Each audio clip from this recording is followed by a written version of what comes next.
Hello friends, in this video we are going to talk about an Excel formula which is used to find out bond equivalent yield for a treasury bill. This formula syntax is TBILLEQ, that means T-bill equivalent. And what is treasury bill? Treasury bill is basically a money market instrument, and it is a debt instrument issued by the government.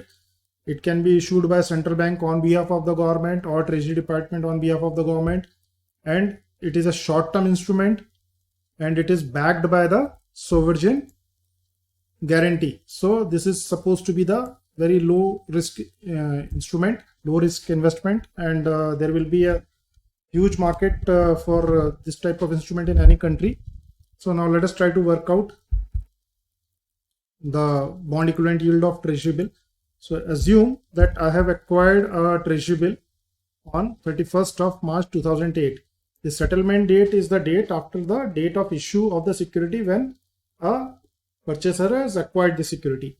So issue date has to be prior to this date, or can be on this date also, but it cannot be after this date. Then maturity date is 1st of June 2008 when this security is going to mature, and the investor or the holder is going to get back his money along with the at the face value. The face value is 100, and this treasury bills are issued at discount, so we will at the redemption price will be 100, but when we are subscribing to it, it will be issued to us at discount. So here the discount rate is 9.14. So let us try to work out the equivalent yield. For that you have to use this formula TBILLEQ. You can get this from this function tab. Also you can go to this formulas, and from here you can go to financials, and in this financial you will get this T-bill formula also. Now put the settlement date 31st March 2008, maturity date is 1st June 2008, and the discount rate is 9.14%, and you will get the yield.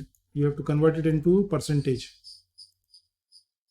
So 9.42% is the yield for this treasury bill. This formula is useful to compare the different investment opportunities, different instruments where we are getting relatively better income. That is what is the use of this formula. So I hope you like this video. Thanks for watching my videos, and please subscribe.